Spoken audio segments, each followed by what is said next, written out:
even lied about the weather during his inauguration. It was almost raining. Trump's lying is obviously nothing new. He has a well-documented 40-year history of bullshit. Ever wonder what happens when you poke the orange bear with a stick? John Oliver just found out. And boy, oh boy, it's a doozy. With just one little word, he set off a chain reaction that's got Trump tweeting like a teenager after too many energy drinks. From late-night rants to podium meltdowns, Trump's going off the rails faster than a roller coaster with greased wheels. And the best part?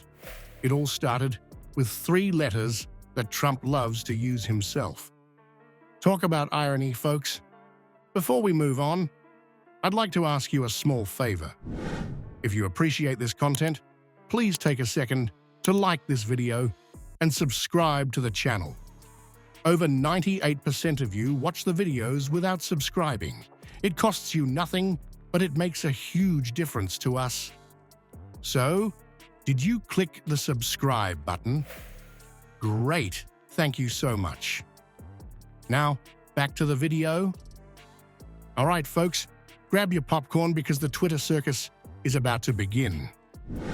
Trump has made it clear that reality is not important to him. Think about it. Donald Trump lies is clearly not a fresh observation. Liberals are probably thinking, wow, hot take there, Johnny.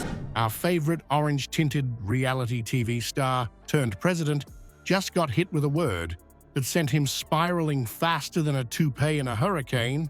That's right, John Oliver dropped the S-bomb on Trump. No, not that S-bomb.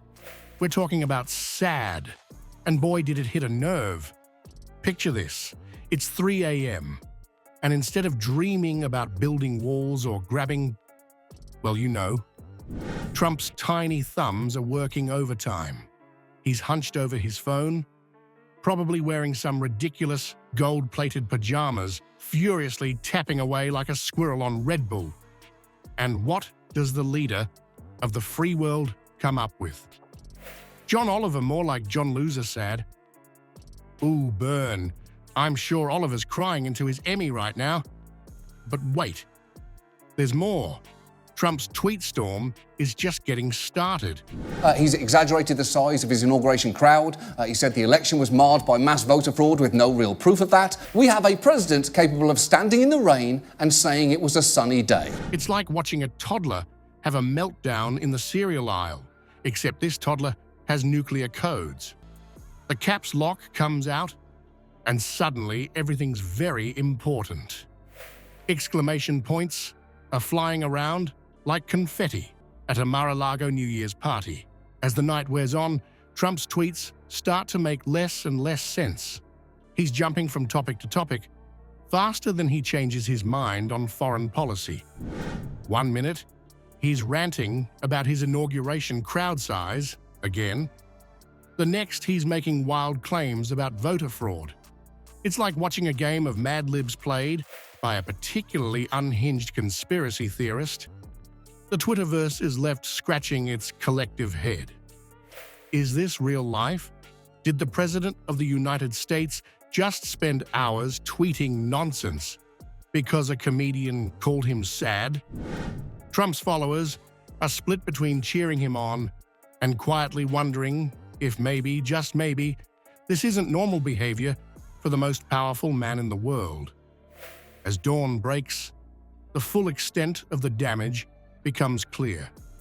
Trump's tweet storm has reached Category 5 status. He even lied about the weather during his inauguration. It was almost raining. Trump's lying is obviously nothing new. He has a well-documented 40-year history of bullshit. Leaving a trail of confused followers and concerned citizens in its wake. It's like he took the nuclear football and used it to nuke his own reputation. Just when you thought Trump couldn't possibly embarrass himself more, he decides to take his meltdown offline. What could drive a man to abandon his favorite platform and face actual humans? Well, folks, our boy Donnie decided to go big or go home.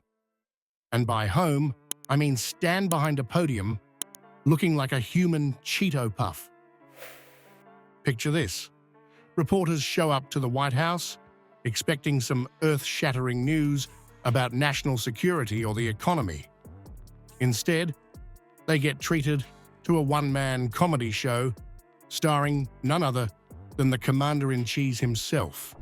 He also falsely claimed that compared to Muslims, it was almost impossible for Christian refugees from Syria to get into the US. The rain should have scared him away, but God looked down and he said, "We're not going to let it rain on your speech."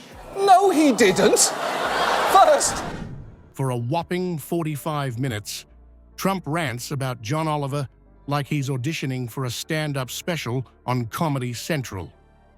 Now, I don't know if Trump's makeup artist was feeling extra creative that day, but let me tell you, our president was looking extra orange. Maybe he's trying to match the intensity of his rage.